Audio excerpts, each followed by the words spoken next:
masih aman dan terkendali, masih bisa. Suasana riuh terlihat di depan Pasar Tanjung Jember Selasa pagi. Masyarakat khususnya para ibu-ibu rumah tangga mendatangi stan lokasi operasi pasar yang digelar di parkiran Pasar Tanjung. Operasi pasar ini merupakan upaya pemerintah Kabupaten Jember mengendalikan dampak inflasi di akhir tahun akibat sejumlah kebutuhan pokok mengalami kenaikan yang signifikan. Pagelaran operasi pasar ini dirasakan sedikit meringankan beban masyarakat. Namun, sayangnya kebijakan pembatasan pembelian diberlakukan kepada para pembeli. Kami bekerja sama dengan harganya gimana? PT Raja Wali Bulog. Ya berapa Bu harganya? Kalau di luar 29 Dan Di sini 27. 27. Murah ya. Gimana ini? Membantu nggak ini Bu dengan Ya membantu. Untuk apa ini nanti ini? Saya kan jualan kue jadi Lebih hemat itu. iya.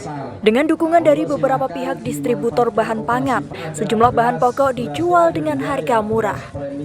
Seperti minyak goreng dijual seharga 12.000 per liter, sedangkan di luaran seharga 14.000. Gula pasir di pasaran seharga 2.500, di lapak operasi pasar ini seharga 11.500 per kilogram.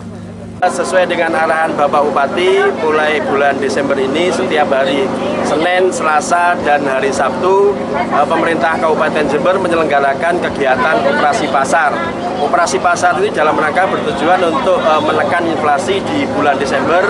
Biasanya setiap tahun itu di bulan Desember ada kenaikan harga-harga bahan pokok dan penting menjelang Natal dan Tahun Baru. Alhamdulillah pada kegiatan operasi pasar yang diselenggarakan di bulan Desember, kami dari pemerintah Kabupaten Jember mendapat banyak dukungan, utamanya dari Bank Indonesia Jember yang mendukung dukungan, kemudian juga ada dari Bulog, ini merupakan pendukung utama Bulog Jember, ada dari PT Raja Wali Nusindo, dari BUMN, dari PG Semboro, dari CV Berkah yang menjual telur ayam, dari Kalisa, dan nanti juga kami ke depan akan menggandeng distributor atau perusahaan-perusahaan yang lain yang selama ini mensuplai kebutuhan pokok yang ada di masyarakat di Kabupaten Jember. Lokasi operasi pasar murah lainnya digelar di Pasar Kreongan Jember. Dua titik lokasi ini dilaksanakan pada hari Senin, Selasa, dan Sabtu berlangsung selama bulan Desember 2022. Dari Jember, Yudisa di Jember 1 TV melaporkan. Bertempat di Balai Dusun Desa Tanggul Kulon, Kecamatan Tanggul, diadakan penyerahan 1.900 meter tanah wakaf milik pribadi Kades Tanggul Kulon Arifin Wahyuwono kepada masyarakat. Prosesi penyerahan tanah tersebut disaksikan tokoh masyarakat dan tokoh agama, termasuk Kepala KUA Tanggul Adnan Widodo sebagai pejabat pembuat akta ikrar wakaf. Kades Wahyuwono juga berterima kasih kepada perwakilan pabrik gula Semboro yang sudah menyumbangkan puluhan pipa besi sebagai sarana jembatan untuk menuju tempat pemakaman umum warga. Karena sumber daya manusianya juga kita berbeda-beda ya. Ada warga yang tidak mengerti apa saja persyaratan yang harus dicukupi, dan di situ dari KUA hadir mengawal dan mendampingi si wakif maupun si nadir untuk mempermudah dan mempercepat proses ikrar wakaf itu sendiri. Wakaf yang terjadi saat ini digunakan dari mana, digunakan untuk apa? Ya, jadi wakaf yang kita laksanakan hari ini adalah dari saya pribadi dan diperuntukkan untuk keperluan makam umum di Desa Tanggul Kulon. Selain makam umum apa aja? Hanya untuk makam umum. Jadi untuk warga masyarakat Desa Tanggul Kulon, wabil khusus Dusun Tekoan. Berapa luasannya, Pak? Luasannya kurang lebih sekitar 1.900 meter persegi. Selain sebagai saksi agar tidak muncul permasalahan di kemudian hari, para tokoh masyarakat yang hadir ini juga sekaligus mendapatkan edukasi tentang tata cara penyerahan tanah wakaf secara benar dan berkekuatan hukum. Lalu nanti biar muncul sertifikat wakaf ini dalam rangka apa? Untuk menjaga aset-aset daripada umat Islam, karena wakaf ini hanya ada umat Islam. Sangat kasihan sekali ketika aset-aset ini sudah dilepaskan secara sirri, secara lisan, tapi belum diikrar wakafkan di KUA, nanti akan menjadi bumerang. Nah, ini masalah besar di belakang hari seperti itu. Maka kami sangat gencar untuk sosialisasi, mari segera ikrar wakaf bagi yang belum, dan itu tanah sudah dipakai untuk tempat ibadah dan lain sebagainya. Dari Tanggul, Sugito Jember 1 TV melaporkan. Pemusnahan barang bukti perkara tindak pidana yang telah berkekuatan hukum tetap atau ingkrah berlangsung di halaman Kejaksaan Negeri Jember. Prosesi pemusnahan barang bukti dipimpin langsung oleh Kepala Kejaksaan Negeri Jember Inyoman Sucitrawan. Terdiri atas beberapa perkara seperti narkotika yang mendominasi, disusul oleh persoalan kesehatan, harta benda, dan ketertiban umum.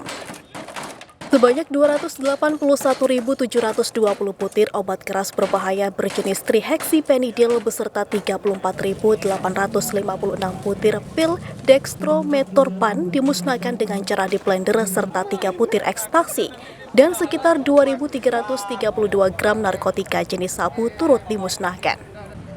Sedangkan narkotika jenis ganja seberat 112,96 gram dimusnahkan dengan cara dibakar.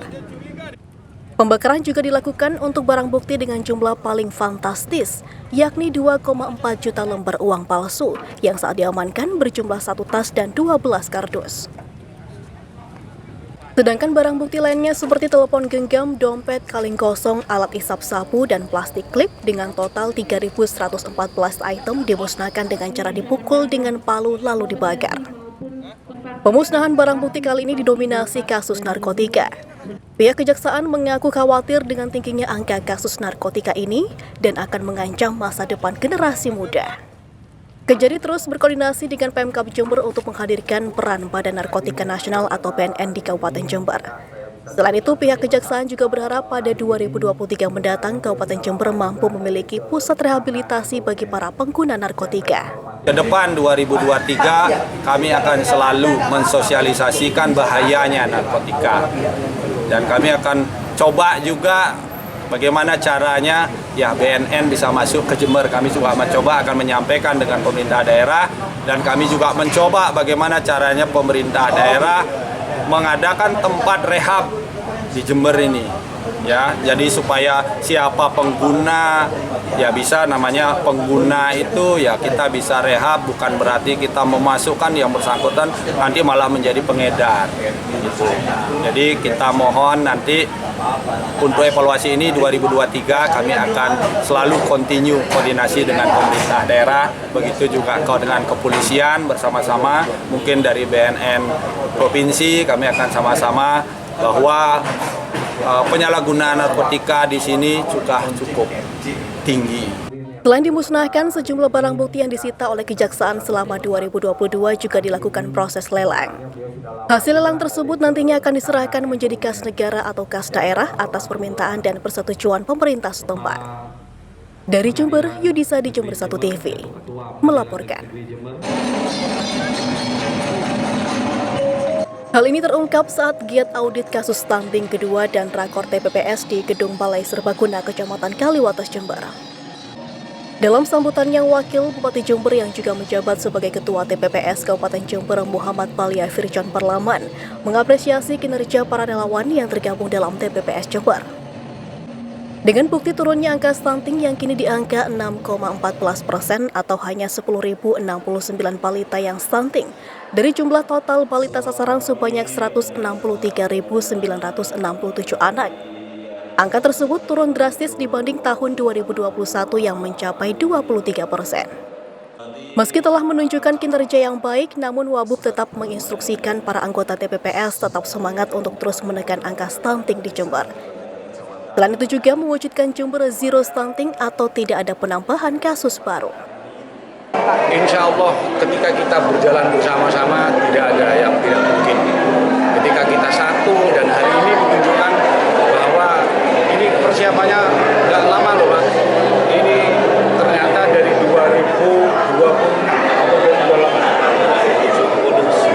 2079 yang kita undang ini alhamdulillah penjenengan bisa saksikan ini hadir semua, ini menunjukkan semangat untuk berkolaborasi untuk bersama-sama ingin menurunkan stunting. Saya optimis sekali insya Allah ketika semuanya ini bergerak dengan satu langkah apapun insya Allah akan mudah untuk kita tangani. Salah satu cara yang kini gencar disosialisasikan oleh Pemkab yakni regulasi LC-MIL atau elektronik siap menikah dan siap hamil. Harus dilampirkan sebelum pasangan akan menikah. Dalam LC-MIL tersebut tegas disebutkan persyaratan kedua belah pasangan layak untuk menikah atau belum. Seperti kita ketahui bersama, pernikahan dini menjadi salah satu penyumbang terbesar kasus stunting di Jember. Ya, oke. Jadi LCMIL itu adalah aplikasi yang diciptakan oleh BKPN RI. Dari pusat kita sosialisasikan melalui BKPN Provinsi, kita sosialisasikan dengan menggunakan 5.625 orang tim pendamping keluarga itu. Bagaimana agar setiap calon pengantin itu betul-betul masuk di aplikasi itu dengan harapan dia mendapatkan keterangan resmi tentang persyaratan-persyaratan apa yang harus dicukupi bagi seorang calon pengantin, terutama pengantin putri. Jadi di situ nanti akan ditemukan bahwa harus periksa kesehatan, kemudian usianya berapa, kalau memang tidak sesuai rekomendasinya juga akan keluar notifikasi bahwa mereka sebaiknya tidak menikah dulu dan lain sebagainya. Nah ini harapan kita dengan masuk di aplikasi LCMIL ini nanti untuk mendapatkan persyaratan pernikahan lebih lanjut itu kepala desa atau Pak Lurah itu akan lebih mudah. Harapan kita seperti itu. Dalam giat ini, ribuan kader TPPS tampak hadir memadati Balai Serbaguna Kecamatan Kaliwates. Dari Jember, Yudisa di Jember 1 TV melaporkan. Tim program MTBS atau Manajemen Terpadu Balita Sakit UPTD Puskesmas Balung terus memberikan pelayanan terbaik bagi kesehatan balita dan ibu hamil. Meliputi pemeriksaan gizi dan tumbuh kembang anak dan janin yang dilakukan di Posyandu serta Puskesmas. Upaya ini dalam rangka menjalankan program Bupati Jember Hendy Siswanto untuk menangani kasus stunting di Kabupaten Jember. Untuk memperbaiki kebiasaan dari orang tua dalam pemberian makan, dalam pemenuhan nutrisi pada anak tersebut. Kalau dari program Bupati di sini sudah dilaksanakan pemberian bantuan seperti susu pada anak yang stunting, pemberian makanan tambahan pada ibu hamil dengan ibu hamil PrEP dan anak yang memang positif dengan stunting itu diberikan susu atau makanan bantuan. Berdasarkan data dari Dinas Kesehatan dan DP3 AKP Jember, angka stunting di Kecamatan Balung tahun 2022 sebanyak 5,71% atau 281 anak yang menderita stunting dari total 4.922 jumlah balita sasaran. Sekitar 200 lebih sasaran yang meliputi bayi stunting dan ibu hamil.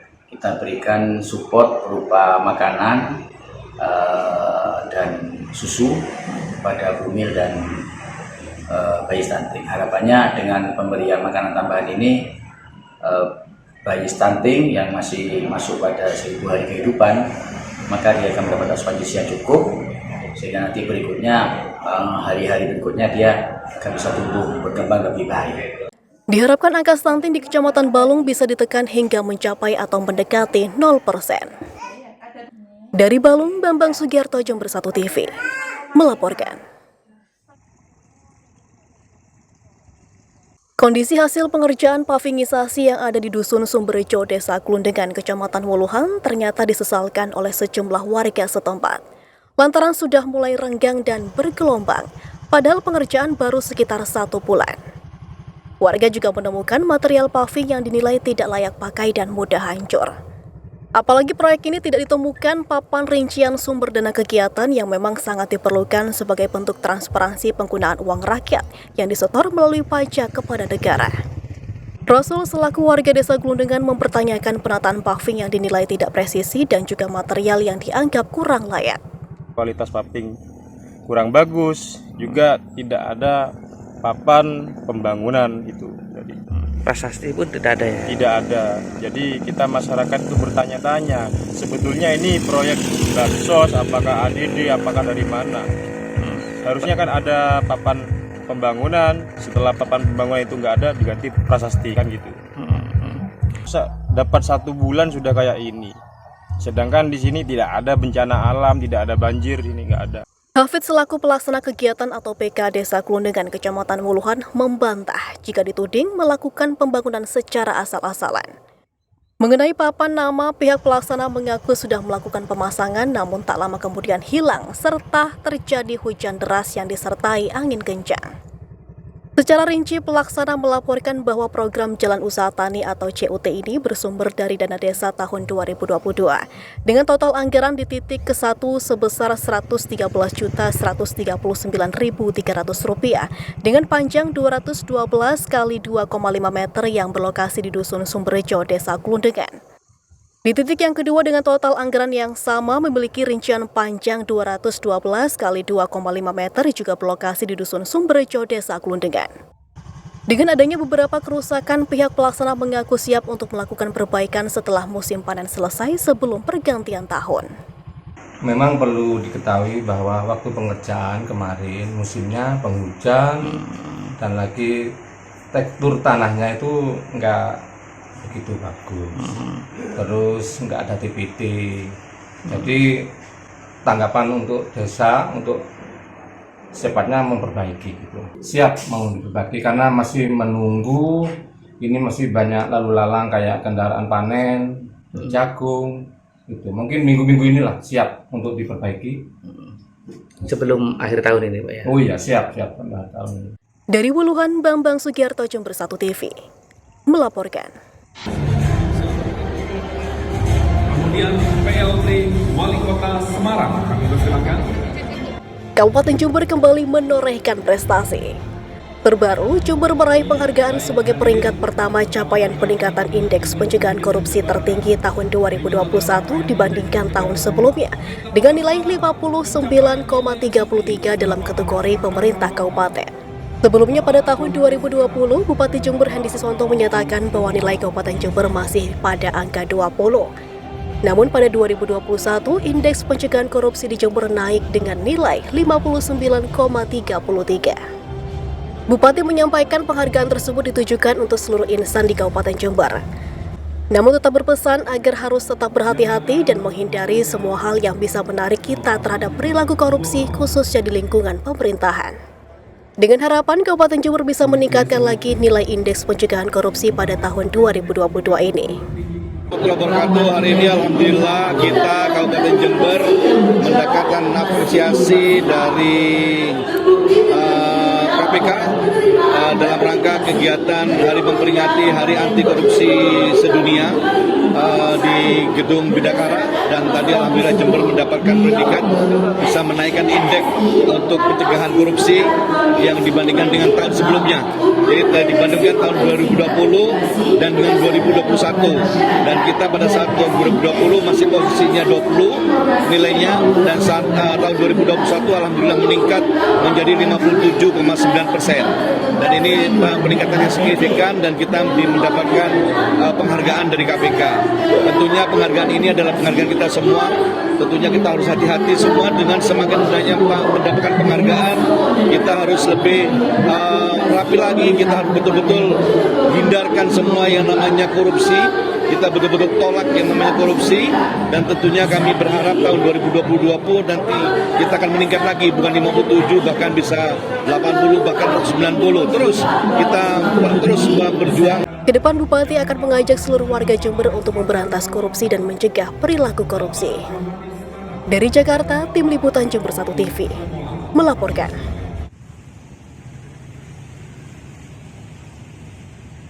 Hampir setiap malam, jajaran kepolisian sektor Balung bersama Muspika dan tokoh masyarakat mengadakan giat patroli dengan berkeliling 8 desa. Hal ini dilakukan demi menjamin ketertiban dan keamanan di masyarakat, menyusul maraknya isu gangster yang kerap melakukan teror dan kekerasan seperti yang telah meresahkan masyarakat Surabaya. Patroli dilakukan mulai pukul 19 waktu Indonesia Barat dengan menyusuri tongkrongan di sekitar jalan raya tingkat provinsi, jalan kabupaten hingga jalan pedesaan. Secara humanis, petugas mendekati sejumlah komunitas dan kumpulan anak muda untuk diberikan edukasi tentang bahaya kenakalan remaja dan pentingnya berkegiatan secara baik ataupun produktif. Masyarakat patroli skala besar, seperti yang kita ketahui beberapa hari yang lalu terjadi di Surabaya berkaitan dengan gangster. Kami, Muspika Balung, memastikan bahwa hal itu tidak terjadi di wilayah Balung. Dan alhamdulillah mulai tadi habis isya sampai detik ini wilayah Balung dalam kondisi aman, tertib, dan terkendali. Titik sasaran di mana saja untuk wilayah Kecamatan Balung ini? Tadi kita sudah keliling di tempat-tempat keramaian di seluruh desa yang ada di Balung. Kebetulan di Kecamatan Balung, kami memiliki 8 desa. Semua desa tadi sudah kita sentuh, dan alhamdulillah masyarakat adem ayem dan tentrem. Dari Balung, Bambang Sugiarto, Jember 1 TV, melaporkan.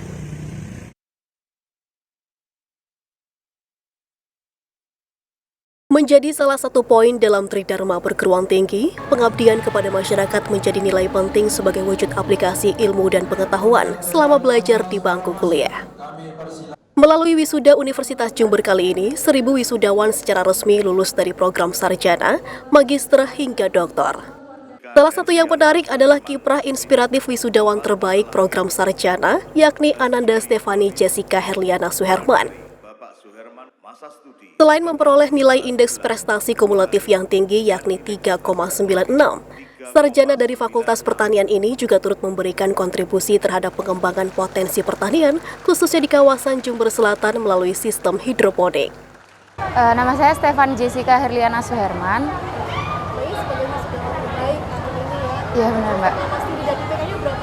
Untuk lama studinya 3 tahun 11 bulan 2 hari, kemudian IPK-nya 3,96. Terkait kiprah selama masa studi, kebetulan saya punya sebuah tim usaha yang itu kami bergerak di bidang pertanian. Akhirnya kami mengembangkan itu, dan kebetulan di Fakultas Pertanian juga kami difasilitasi akhirnya beberapa program atau inisiasi yang kami usulkan itu sampai mendapatkan pendanaan di kementerian. Untuk lokasi usahanya ada di Wuluan. Kalau pengalamannya sebenarnya ini kan dimulai dari 2 tahun lalu. Jadi ya namanya bisnis di bidang pertanian pasti kita itu nggak bisa menghindari sepenuhnya resiko ya. Karena kan kita berkaitan dengan iklim atau faktor eksternal yang di luar kendali kita. Jadi selama pengalaman saya itu tentunya nggak berjalan mulus gitu aja. Mungkin beda dengan yang terlihat di sosial media, tapi dari setiap kegagalan yang ada itu bisa saya jadikan pengalaman dan untuk memperbaiki diri ke depannya. Kalau untuk produk hidroponik, awalnya saya mengembangkan selada hidroponik. Kebetulan karena sekarang di program kementerian itu yang kami usulkan, kami sedang mencoba budidaya hidroponik bawang merah dengan media yang kami inovasi sendiri, kami ganti agar biayanya bisa murah, seperti itu. Mbak sendiri sekarang juga jadi bekerja juga? Iya, bekerja merintis usaha. Usaha terkait dengan pertanian juga? Iya, benar. Usaha seperti apa? Kalau usahanya itu tadi Mbak yang sampai dapat pendanaan kementerian, jadi kita bisnisnya itu di budidaya pertanian, kemudian kita juga memasarkan sendiri, dan sekarang kami lagi merintis bisnis media dan juga produk olahan, yaitu sambal.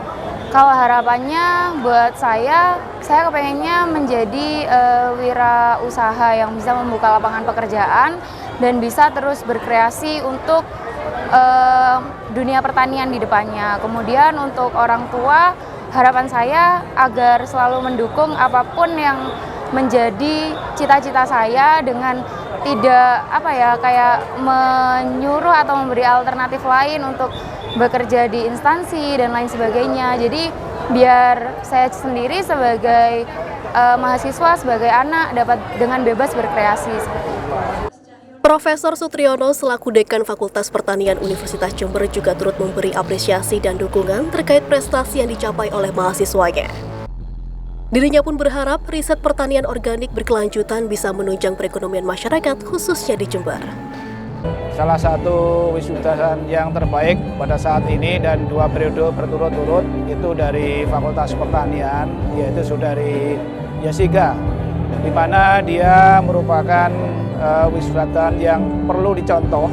Kenapa? Karena dia IP tertinggi, kemudian tercepat di tingkat universitas, dan juga dia sudah bekerja menjadi wirausaha, swasta terkait dengan hidroponik berbagai macam tanaman yang ada di Kabupaten Jember. Nah, Untuk itu kami mohon dan juga menyarankan kepada rekan-rekan mahasiswa yang baru, dia perlu dicontoh begitu, karena anak atau mahasiswa asli Jember yang bisa meningkatkan potensi pertanian yang ada di Kabupaten Jember, khususnya di Kecamatan Ambulu. Dan dia berpartner dengan temannya melaksanakan kegiatan penelitian bersama-sama dengan dosennya. Nah, ini sudah berkolaborasi yang bisa meningkatkan MPKM di Fakultas Pertanian maupun di tingkat Universitas Jember. Terkait dengan isu pertanian di Kabupaten Jember, ini beberapa hal yang beberapa waktu yang lalu kita sempat diskusi terkait dengan penyaluran pupuk, penyediaan pupuk, kemudian adanya inflasi bahan makanan, 9 bahan makan pokok, itu merupakan yang harus diantisipasi oleh rekan-rekan yang ada di Kabupaten Jember. Suatu misal, bagaimana pertanian organik itu, kita tidak hanya mengandalkan produksi, tetapi bagaimana tanah yang ada di Kabupaten Jember itu diperbaiki dengan pertanian organik yang bisa berkelanjutan. Yang kedua, terkait dengan perekonomian, salah satunya adalah bulan-bulan Desember ini terjadinya inflasi, itu harus diantisipasi.